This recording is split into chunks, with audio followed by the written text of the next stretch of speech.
ओम शांति। बाबा के नूरे रतन बच्चों को याद प्यार और नमस्ते। बाबा कहते हैं कि वाह रे नर, मनुष्य बन के सृष्टि पर आए थे। वाह रे नर वानर, जैसे ही विस्मृति होती है तो बंदर ब्रांड बन जाते हो, और स्मृति आते ही वाह नर, नर से नारायण और नारी से श्री लक्ष्मी यहाँ बनते हैं। और ये ज्ञान आपकी शक्ति बनता है और परम पिता और परमात्मा से मिलन होता है। वानर को याद करना है, जब सीता के पास हनुमान जी जाते हैं कब वो वानर बनते हैं और कब वो समर्पित होते हैं सीता माता के सामने। गीत चला, सजना है मुझे सजना के लिए। भले ये फिल्मी गीत है पर इसमें आध्यात्मिक अर्थ छुपा हुआ है। कौन से सजना के लिए सजना है और कैसे सजना है, किसके लिए मंगलसूत्र पहनना है, किसके लिए सिंदूर लगाना है, ये पिछली कड़ी में हम लोगों ने यहाँ से बता दिया है। आत्मा रूपी सीता के दिव्य कर्तव्य क्या है। एक जंगल में सीता जो लक्ष्मण रेखा क्रॉस कर जाती है, वो सीता का कर्तव्य नहीं था। तो आत्मा रूपी सीता के कर्तव्य की पहचान करते हैं।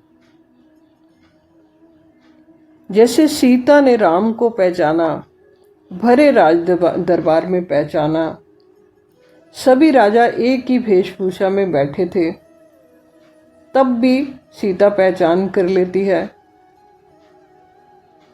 तो तुम आत्माओं को भी इंट्यूशन होनी चाहिए कि ये कह के कि बाप चले गए तो अविनाशी रिश्तों को विनाशी बना लेते हो।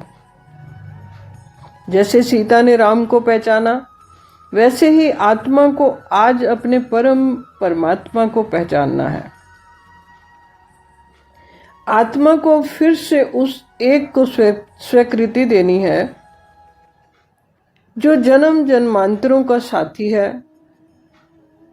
राम रूपी परमात्मा त्रिमूर्ति शिव भगवान को वरण करना है। भीड़ की परंपरा नहीं, बोध से वरण करना है कि मैं किसकी दुल्हन हूं, किसका नाम मेरे भाग्य में है, ये बोध करना है। बार बार अनिश्चय में नहीं जाना। जैसे सीता ने राजसभा के बीच राम को चुना, वैसे ही आत्मा को दुनिया की भीड़ में, यज्ञ की भीड़ में, परिवार में रहते हुए निडर होकर परमात्मा को अपनाना है। रावण जैसे छलियों से दूर रहना है, माया से बच के रहना है। माया सूक्ष्म रीति में वार करती है। जो सत्य ना हो वह वर हो नहीं सकता। इस भ्रम से मुक्त रहना है, इस भ्रम का त्याग कर देना है।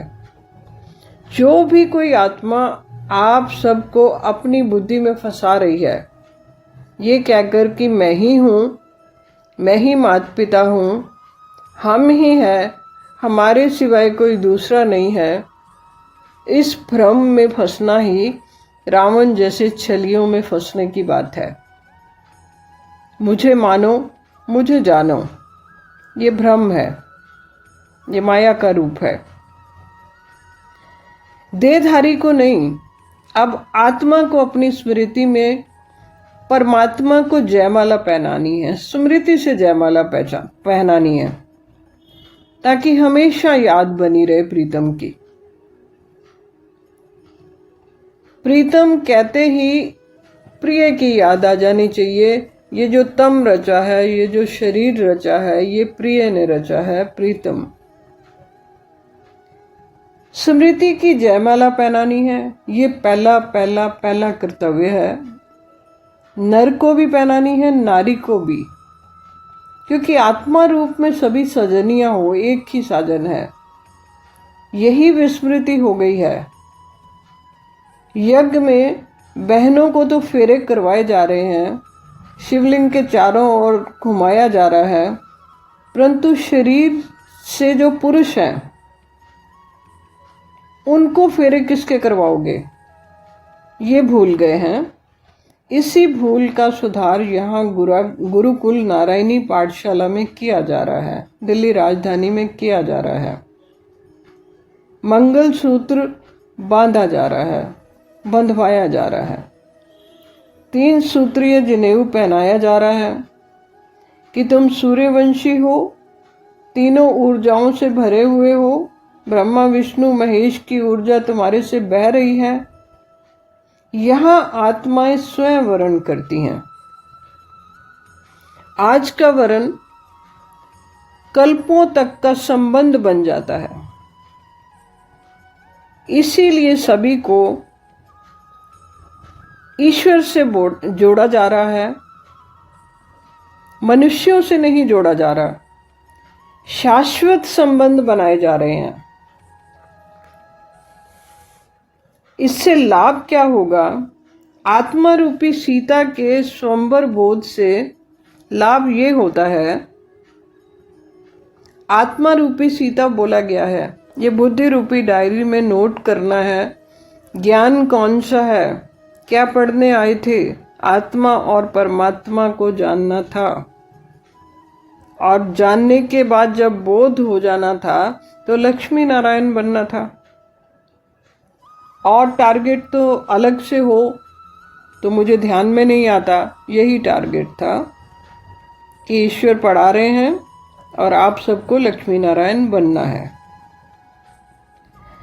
आत्मा को अपने अधिकार की स्मृति लौटती है यहाँ पे, जब आत्मा राम स्वयं को वर्ण करती है। लाइन को नोट कीजिए, जब आत्मा राम को स्वयं वर्ण करती है तब वह कोई वस्तु नहीं, स्वतंत्र चेतना बन जाती है और देहधारी संबंधों से मुक्ति मिलती है। घर में कमल फूल आसन के समान रहती है। आत्मा समझ जाती है कि उसका असली वर कोई मनुष्य नहीं, स्वयं परमात्मा है। ये बोध उसे पक्का हो जाता है। भ्रम व भय से छुटकारा मिलता है। जो आत्मा राम को पहचानती है, शिव को पहचानती है, वह रावण के छल से और संसार के आकर्षण से बचती है, डरती नहीं है, सचेत हो जाती है।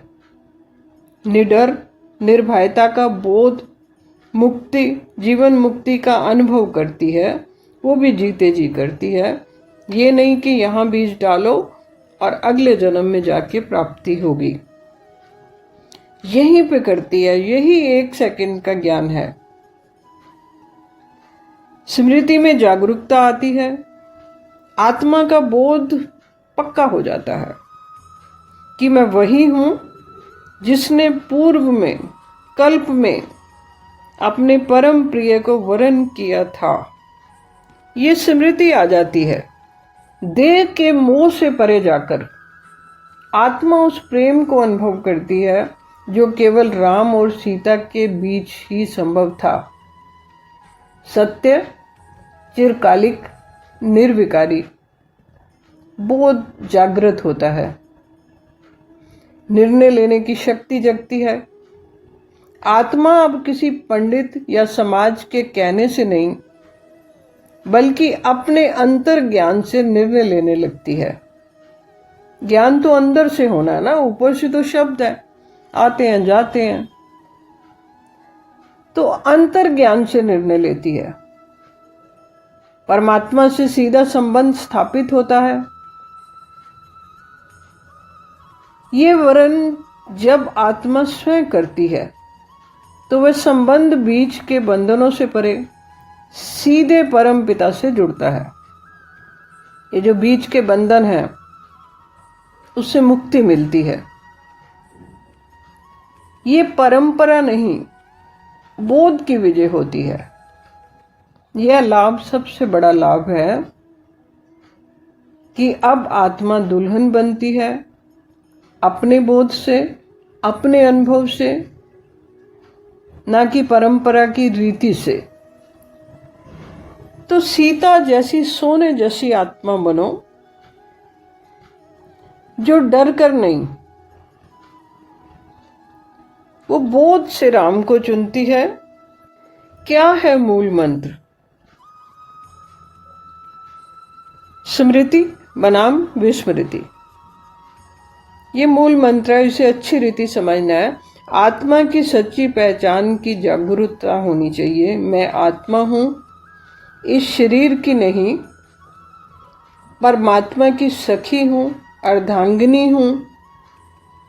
देह की मिथ्या पहचान में खो जाना, ये रोका जा रहा है कि मैं ये शरीर हूँ, मेरा परिवार, मेरी वस्तुएं, मेरा धर्म, मेरी जाति बड़ी है, तेरी जाति छोटी है, मेरा पति, मेरे बच्चे। तो ये समझ आने लग जाती है। विस्मृति से बचने के उपाय समझने हैं। मैं कौन हूं? आत्म प्रश्न का अभ्यास करना है। हर दिन हर कार्य से पहले 3 सेकंड ठहर के पूछें, मैं कौन हूं? ये कर्म कौन कर रहा है? जैसे ही आत्मा ये प्रश्न पूछती है तो देह की पहचान सरकने लग जाती है। यहाँ ओमेश्वरी द्वारा ज्ञान बरसात में रोजाना भीगना है। ये सच्चा कर्तव्य बनता है। ये विस्मृति से बचने के उपाय है, विधि है जो यहाँ बताई जाती है। ये यूनिवर्स में खोला गया एकमात्र गीता मंदिर गुरुकुल नारायणी पाठशाला मिनी मधुबन है। यही केंद्र है। यहाँ सदगुरु गीता माता द्वारा ज्ञान स्नान किया जाता है। विद्या की देवी सिमरन करवाती है, पढ़ाती है, बोध में टिकाती है। बस संगम युग की याद में रहो। विस्मृति का मूल है कलयुग, माना संसार। ये विस्मृति का मूल सूत्र है, इसे समझना है। और स्मृति का मूल है संगम युग को याद रखना। हर बार याद दिलाओ, यही वही संगम है जहाँ मैं आत्मा परमात्मा से मिलन हेतु उतरी हूँ। संगम सच्ची वाणी और स्वधान का भोजन लो रोज। जैसे भोजन शरीर को शक्ति देता है, वैसे ही स्मृति का भोजन, याद का भोजन, सच्चा ज्ञान, योग युक्त विचार, दिन में 2 बार ऐसा ज्ञान भोजन जरूरी है। स्मृति चिन्ह क्या है? चिन्ह क्या है? इशारा क्या है? साइलेंट संकेत है ये। आपके पास एक वस्तु या शब्द रखो अपने पास। कौन सा शब्द? कि मैंने राम नाम का मंगलसूत्र पहना है, मंगल में प्रभु मंगल रखना, धागा बंध गया है। और ये स्मृति चिन्ह है आपका। साइलेंट संकेत देना है, बार बार आत्मा को देना है। आत्मा विस्मृति में चली जाती है, भयभीत हो जाती है। वाणी स्मृति का सेतु है। यही तुम देवध्यान से मुक्त शब्द बोलोगे तो ये वाणी आत्मा को जगाएगी, ना केवल अपने भीतर बल्कि सुनने वाले में भी ये स्मृति बार बार लौटेगी। अपनी स्मृति की डायरी बनाओ कि हर रात लिखो कि आज कब तक आत्म स्मृति में रही या रहा, कब विस्मृति में गया, क्या उपाय कर सकता हूँ इस स्मृति को बढ़ाने हेतु। ये डायरी आत्मा की स्मृति रिकॉर्ड बन जाएगी। ये याद रखो कि तुम द्रौपदी हो, द्रौपद की मालकिन हो। सभी आत्माओं के लिए, मेल फीमेल के लिए ये इशारा है। आप तारे सितारे हो। भगवान मेरा सखा है, सखी है। सर्व संबंध बनाओ भगवान के साथ। ये साधारण पाठशाला नहीं, यहाँ आत्माओं का दिव्य पुनः जन्म होता है। शंकर द्वारा गणेश को नया सिर दिया जाता है। पुराना शीश उतरवाकर दिव्य बुद्धि मिलती है। तुम सूर्यवंशी हो, ये याद करवाया जाता है। तुमने राम के नाम का मंगलसूत्र पहन लिया है, ये याद करवाया जाता है। तुमने राम के नाम का संदूर लगा लिया है, ये याद करवाया जाता है। तुम ब्रह्मा विष्णु महेश तीनों शक्तियों के डायरेक्ट स्वरूप हो, ये याद करवाया जाता है। तो हे आत्माओं, जब भी तुम विस्मृति में जाते हो तो रावण की संगति में चले जाते हो, और स्मृति में आते हो तो राम की अर्धांगिनी बन जाते हो। तो बार बार अपने आप को याद कराना है कि आप सीता हो, सती हो, सावित्री हो, और परमात्मा, ये मूल जो है परमात्मा, उसके साथ मन की तार को हमेशा जोड़ के रखना है। 3 सूत्रीय धागा अपनी कलाई पर बांध के रखना है। ये गठबंधन है जो संगम पर होता है। इसके लिए कहा गया है कि आत्मा परमात्मा अलग रहे बहुकाल। एक ही घर में रह रहे थे, परंतु एक दूसरे की तरफ पीठ करके रह रहे थे। स्मृति नहीं लौट रही थी। ये स्मृति का तिलक करवाया जा रहा है यहाँ पे, जिसके लिए कहा गया है कि चित्रकूट के घाट पर भई संतन की भीड़, तुलसीदास चंदन घिसे और तिलक करे रघुबीर। ये वो तिलक है। तो रोज का चार्ट बनाना है, रात को चेक करना है कितनी देर याद रहा, कितनी देर भूल गए। आज इतना ही। ओम शांति।